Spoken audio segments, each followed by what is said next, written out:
weeks go by, all your buddies have drunk it up. I mean, I used to make my own beer in a little 5-gallon bucket, and it was good stuff. But you have to have like a small brewery to keep this thing going. Jesus, he couldn't walk around with. Where do you think they were getting all this water? It's damn it, the desert. Have you watched the news? You need to quit. I just started. And you need to go and study a little bit. Oh, you know what? You want to know the truth? I was to be a priest, and the Catholic Church exiled me when I was 11 years old. And I sat there in the back of the cathedral the one day.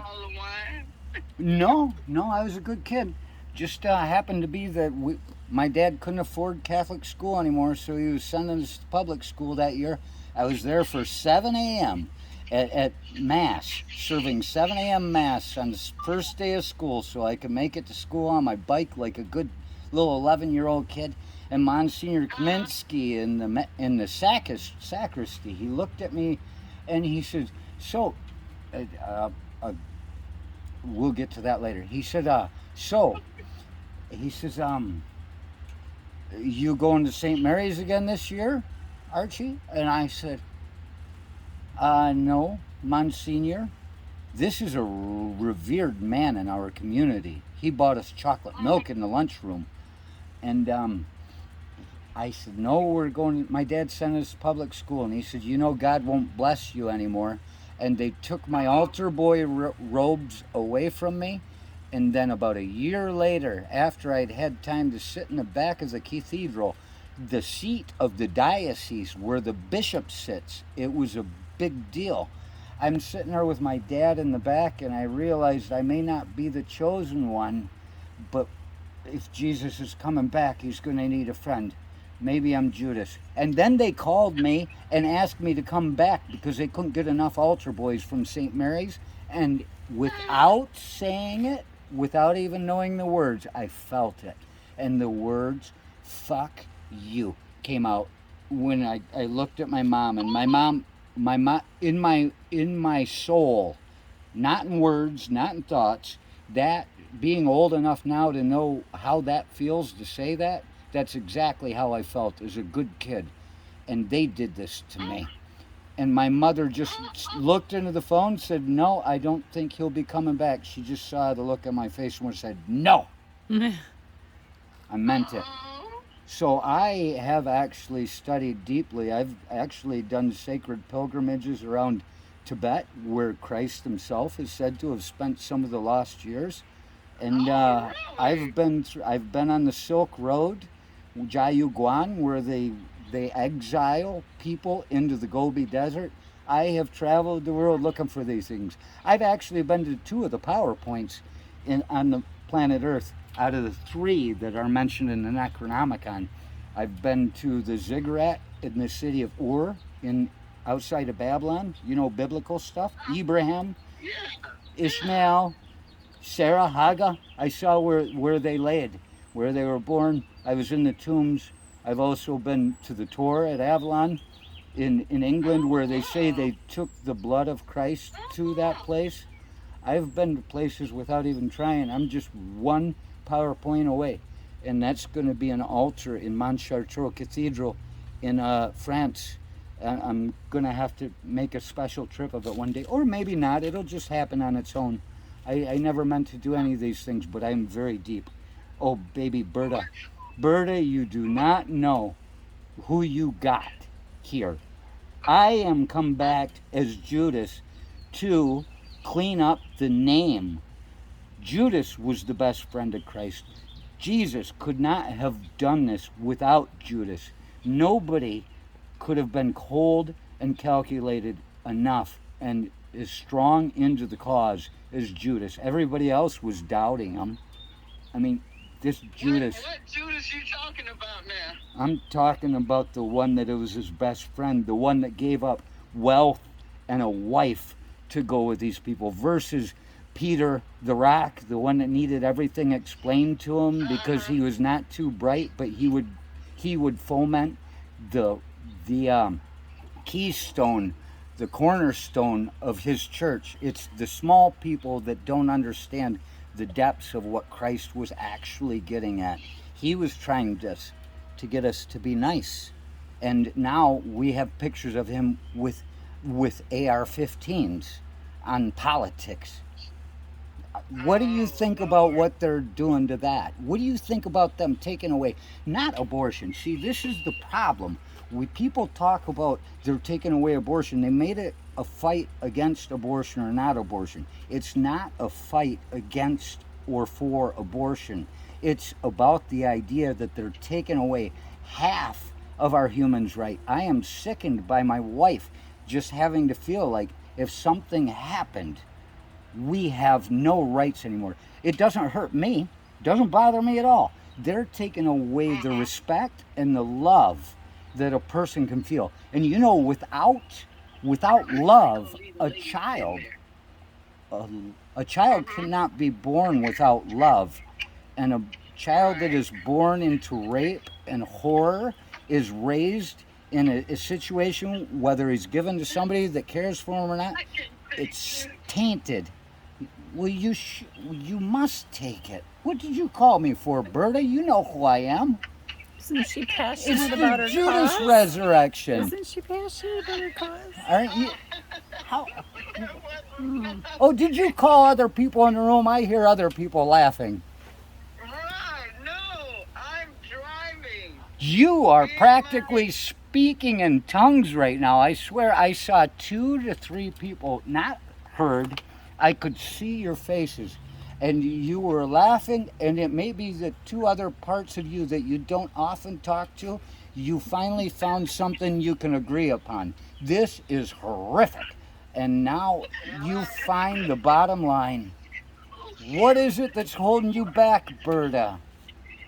What is it? I don't know. I don't know. You, I don't know. Tell me. I believe it's not anything holding you back. You are just a bit unsure of the people who are telling you things. And if you could find the basis of what it is, where they're sending you these messages from, rather than having to take it from them, because the keys to the gates of heaven will turn for no man who twists the words of the Son of Man. That's Christ. That's these pastors that are giving us what they want us to have. But we have to. Right. And You're right. we do have the ability to see these things for ourselves, but they discourage it. And so sometimes if you pick up the Bible and really read it on your own, you might feel a little bit guilty, but isn't it a guilty pleasure? There are such good stories. Yes, it is. Just don't get pregnant. Just don't get pregnant. Uh-oh. No. Did I hear her say that? He never did. He never did. He never said, and you know, actually his faith, they say, the Jews have a whole thing. His faith, his upbringing said, if it affects the mental health and the physical health of the mother, then you should be rid of the child that would hurt. These are things. They're trying to put 2 religions against each other here now, and we're all looking for the same God. Yeah. Look, But regardless of what they do, the truth will stand, and God will not ever fall. well, he better hurry up because I'm sick of listening to these bastards. And be encouraged and strengthened in what He has told us in His Word. We have to remember That's too. all- We, That's all I can say about that. No, I'm not going to get pregnant. I'm too old for that now. oh, come on, My baby. window- Keep trying. Keep trying. My window of opportunity is closed, and do not ask me how old I am. Oh, you know what? I'm only going to tell you how fortunate you are that you can't get pregnant because you don't want to have to deal with what comes. You saw the movie Dirty No. Dancing down a dark alley with a bad doctor. Dirty Dancing. No, I don't want to get pregnant. I don't want no babies. No. Whoever And don't you get any either. whoever did there. Sorry. That was a joke. I'm not joking with you. I swear to you, Birda, yeah, pull it back a little bit. Yeah. Take the light off of the people that are shining it on you, trying to deflect, and pull yourself back a little bit. Do a little. It's what they would call meditation, but it's not. Uh-huh. It's taking Uh-huh. some time to yourself, and maybe 2 hours every morning. Get up earlier and just do some personal reading that you normally wouldn't do. Okay. Oh, you could. You got Monday. Uh-oh. You open that door. Oh dear. No? Did I Oh, just there you go. release There one? you go. Oh no. I It told might be you. a wrong number. Yeah. Well, Berta, Uh-huh. you said that's all you got to say about that, but I'm sure I would like to hear anything more you have. Uh, I I got excited. Oh, I don't answer the phone, you know. okay. Well, you got my number on your ID. I'm going to call you back. Is that okay with the missus? Of course. She says, of Okay. course. What's your name? Victoria. Victoria. Okay, I'll call back and I'm going to ask for Victoria because I don't want, Well, I don't want only to ask your friend he for he your husband. he's the only one that calls me Vicky, so we I go by Okay. Victoria. You. Well, I That's will call Victoria back to and you. ask for Vicky. You- And oh. No, then no, when no, we no, get Victoria. Oh, you Victoria. want me to talk to Andrew? Is that your name? You can say that. Archie. Uh-oh. I go by You didn't tell me Archie. your name. I go by Archie.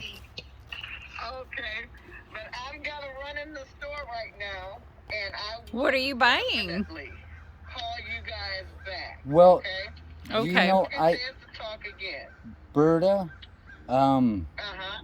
if I don't answer tonight, it might mean that I'm on to something else, but I welcome you to call back. I was glad I was glad to see there was a real person over there. That's the only reason I answered it. I saw a name. Okay. That's a beautiful name. It's Well, thank you. well, don't thank me, thank your parents.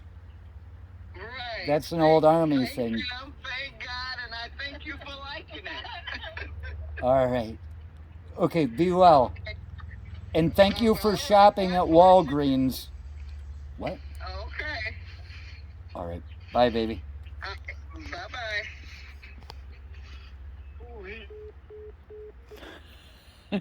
She couldn't even hang up. Oh, Berta. She's going to call me back, isn't she?